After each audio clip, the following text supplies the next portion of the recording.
Oke guys, selamat datang di channel Badars 17. Kali ini admin akan membahas lanjutan anime Kuronoso Kanshi berdasarkan light novel, atau bisa disebut juga dengan Black Summoner.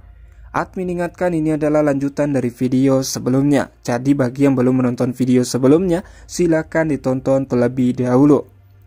Oke, sebelum ke pembahasannya, langkah baiknya bantu channel ini dengan tekan tombol subscribe, biar channel ini bisa berkembang lagi ke depannya. Oke, kita langsung saja ke pembahasannya. Di video sebelumnya berakhir di mana sang Raja Binatang Gaun yang menyamar sebagai pelayan Dalba mengatakan sesuatu yang rahasia pada Dalba. Sehingga pembicaraan itu membuat Dalba menarik pasukannya untuk kembali ke Triset. Tepat pada saat hari sudah mulai terang dan matahari sudah muncul, tanpa dari atas benteng Gaunian, Raja Leonhard Gaun bersama ketiga putranya melihat pasukan Dalba yang mundur. Bahkan, Kyoto terkejut seakan tidak percaya mereka benar-benar akan mundur. Setelah bagaimana pasukan Triset telah membuat mereka kewalahan dalam hal moral dan kekuatan pertempuran sehari sebelumnya. Namun, mereka sekarang menarik diri atas kemauan mereka sendiri, semua karena percakapan rahasia. Pada saat itu, sementara para pangeran telah berjongkok di benteng, menguatkan diri melawan rentetan dari mesin pengepungan, raja mereka yaitu Leonhard telah menyusup ke tenda musuh. Ini jelas di luar jangkauan seorang kepala negara. Para menteri memegangi kepala mereka dengan ketakutan. Tetapi masalahnya adalah mereka tidak dapat menegur Leonhard. Tidak setelah dia kembali dengan selamat, sehat, dan sukses. Sehingga Yuji bertanya bagaimana Leonhard mengaturnya. Leonhard menjawab kalau saat itu dia hanya berbicara kepada Jenderal dan Dalba tentang beberapa hal kemungkinan. Pertanyaan dari Yuji sengaja dibuat samar-samar oleh Leonhard agar mereka bisa berpikir sendiri. Leonhard adalah tipe orang tua yang mendorong anak-anaknya ke tepi jurang dan akan mengakui mereka jika berhasil naik kembali. Sementara ketiga putranya sudah mencapai itu dengan cara mereka sendiri. Tetapi pertempuran ini telah mengingatkan mereka sekali lagi betapa tidak berdayanya mereka dan betapa luar biasanya ayah mereka, yaitu Leonhard. Namun ada sesuatu yang mengganggu mereka, di mana Leonhard melakukan aksinya sebagai seorang gadis pelayan. Meski mereka tidak tahu perkelahian Leonhard di perkemahan dan Dalba, tapi masih ada sebagian dari mereka yang berharap Leonhard akan menyampaikan kata-katanya yang bermakna dengan wajahnya sendiri. Leonhard mulai berbicara. Leonhard menegur mereka yang masih mengkhawatirkan hal-hal kecil. Leonhard memperingatkan Jeroel jika masih seperti itu, istrinya akan meninggalkannya. Jeroel meminta Leonhard untuk tidak membawa Risa ke permasalahannya. Seketika Jeroel melihat Leonhard telah berubah menjadi Risa dengan mengenakan gaun penuh gairah. Leonhard yang memakai tubuh Risa berkata pada Jeroel kalau dia tidak tertarik sama pria lemah. Penampilan itu mengingatkan Jeroel saat di pertemuannya sama Risa, hingga membuat Jeroel sangat terguncang. Setelah mendengar itu, Yujil dan Kyoto sadar pada waktu itu Jeroel benar-benar bersemangat untuk berlatih adalah karena Risa. Jeroel mencoba untuk meyakinkan Yujil dan Jeroel untuk tidak salah paham. Jeroel menyuruh mereka untuk percaya padanya.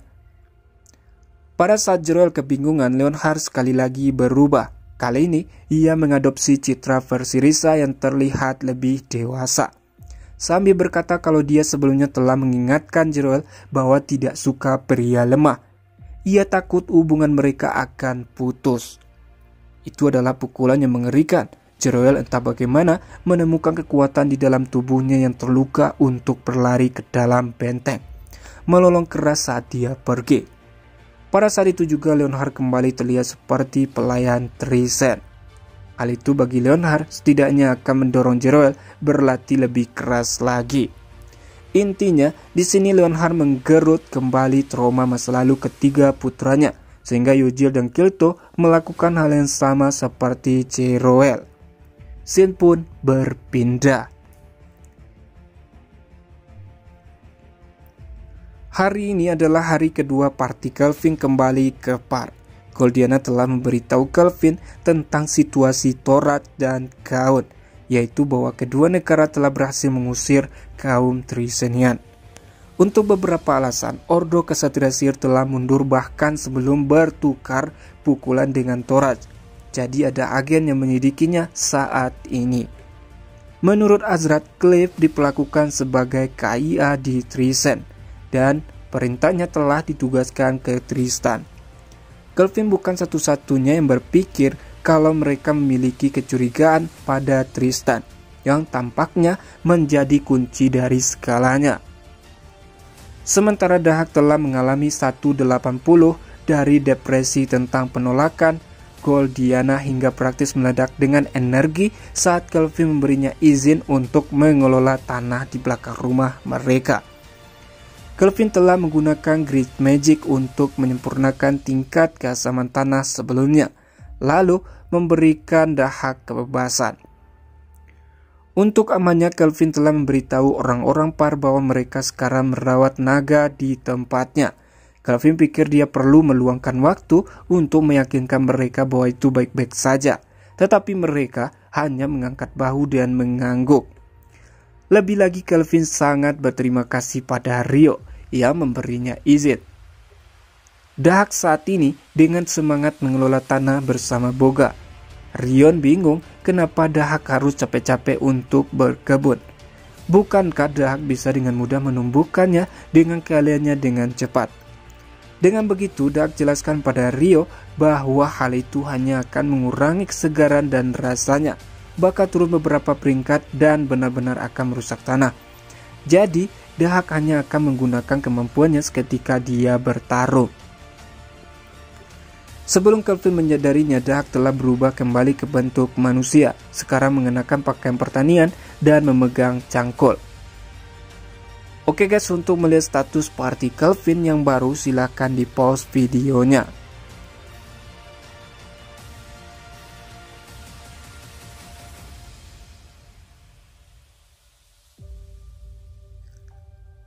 Oke, kita lanjut ke pembahasannya. Saat ini Kelvin sedang bersantai di atas selimut piknik bersama Evil dan Melvina, menikmati pemandangan halaman belakang mereka yang diubah. Sementara Sera dan Gerard berada di kebun yang saat ini Dahak dan Boga olah. Dengan begitu, sambil menghela nafas, Melvina tegaskan pada Kelvin bagaimanapun Kelvin harus melawan Raja Iblis, meskipun itu seharusnya menjadi tujuan para pahlawan. Kelvin bertanya sekuat apa Raja Iblis, namun Melvina rasa yang terpenting Kelvin saat ini menikmati waktu istirahatnya. Melvina bilang bagaimanapun Raja Iblis itu sangatlah kuat. Pada saat itu juga Evil memberikan apel dengan manis pada Kelvin yang sudah siap dikupas. Bagi Kelvin memiliki hari-hari seperti ini juga sangat bagus. Scene pun berpindah. Dua pelayan baru Kelvin, Rosalia, dan Huba memasuki ruang tamu, mendorong gerobak saji yang berisi teh dan makanan ringan. Evil berdiri di belakang sofa tempat Kelvin duduk, mempertahankan sikapnya yang biasa tetapi dengan tatapan nesra tajam di matanya. Hari ini Kelvin telah mengundang Azrath ke rumahnya untuk menunjukkan kepadanya seberapa baik keadaan Huba dan Rosalia. Juga Kelvin telah mengizinkan Azrath menggunakan ruang bawah tanah untuk latihan melawan rekan-rekannya. Meski Azrath berhasil menang dari Boga dan mode Farak, namun kalah sama Dahak. Di ruang tamu, Kelvin mengobrol sama Azrath sambil menikmati pelayanan Rosalia dan Huba. Intinya, yang mereka obrolkan tentang keadaan Rosalia dan Huba. Rosalia dan Huba tinggal bersama Kelvin sebagai pelayan, tetapi Kelvin telah mengatur Azrath dengan sebuah kamar di penginapan Clare di Lagu Peri dengan nama samaran. Azrath sekarang mengenakan pakaian petualang pengembara dilengkapi dengan sial untuk menutupi kerahnya. Sementara persiapan sedang dilakukan untuk invasi terkoordinasi ke Trisen, Kelvin meminta Azrath menampilkan dirinya sebagai seorang petualang. Dia dan Huba telah memilih beberapa lusin bawahan yang mereka pikir dapat dipercaya dan meyakinkan orang-orang itu dan naga mereka untuk membentuk kelompok tentara bayaran yang akan bergabung dalam upaya perang juga. Untuk jaga-jaga, Sarah telah membuat para pria itu mengakui banyak hal yang memastikan mereka tidak akan pernah berkhianat kepada Kelvin. Kelvin dan Azrath masih mengobrol. Azrath telah mendengar dari Rio bahwa Kelvin telah berhasil menyelesaikan kues penakluk yang diberikannya. Kelvin menjawab itu hanyalah ampas, meskipun baik sebagai pelatihan penasaran. Azrath bilang dia juga mau keluar dan bertarung. Kelvin menanggapinya dengan menjawab setelah Azrath jadi pelayan nomor 1. Karena jika Azrath keluar itu malah akan menghancurkan upaya Kelvin untuk membantunya. Karena saat ini Azrath dalam mode penyamaran. Setelah itu, Kelvin bertanya apa yang terjadi sama Colette. Karena belakangan ini Kelvin tidak melihatnya. Biasanya sesekembali ke bar, Colette berkunjung begitu sering sehingga membuat Kelvin jengkel.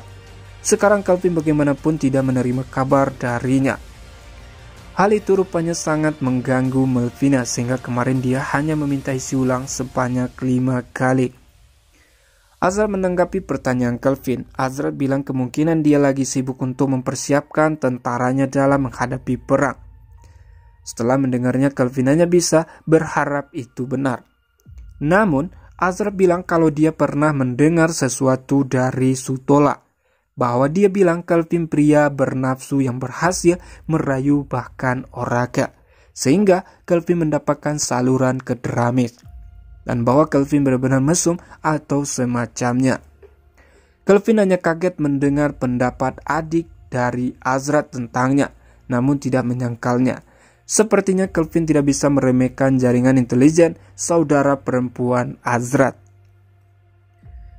Setelah itu percakapan selesai setelah Kelvin bilang mau pergi. Sebelum pergi, Kelvin berterima kasih pada pelayanan Rosalia dan Huba.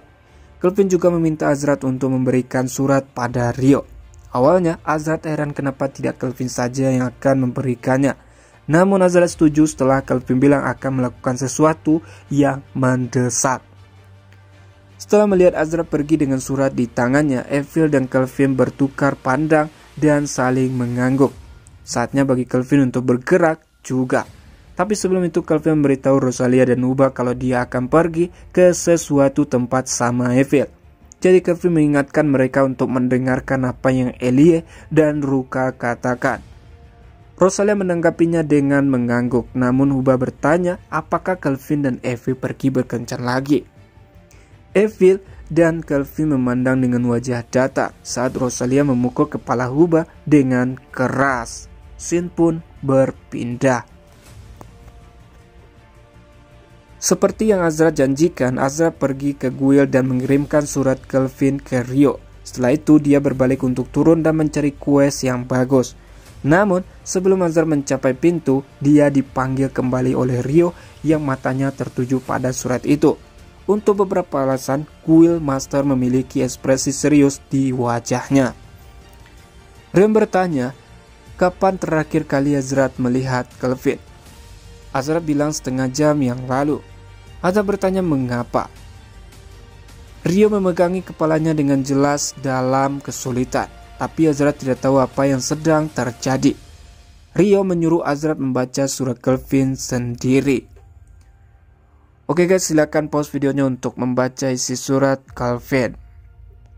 Oke, kita lanjut ke pembahasannya. Menanggapi diamnya Azrath, Rio berkata, sepertinya Kelvin tidak bisa menunggu beberapa hari lagi.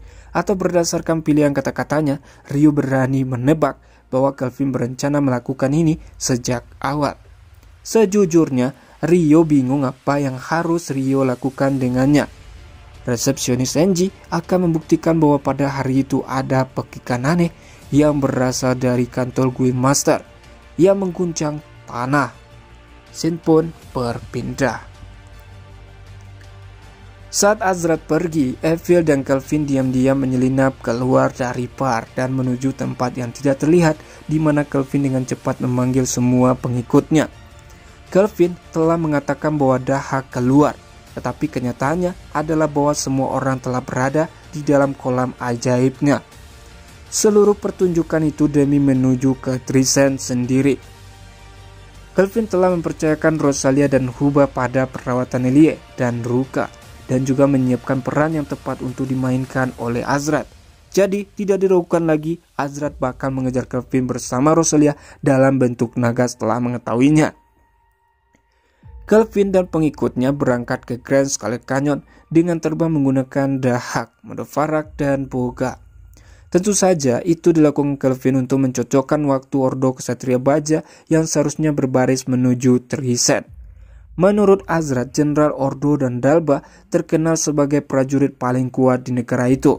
Itu berarti Kelvin hanya harus melawannya.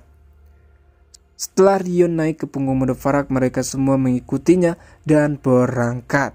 Kelvin terus memberikan keterampilan meningkatkan agility pada mereka sambil menekan detak jantungnya yang semakin cepat.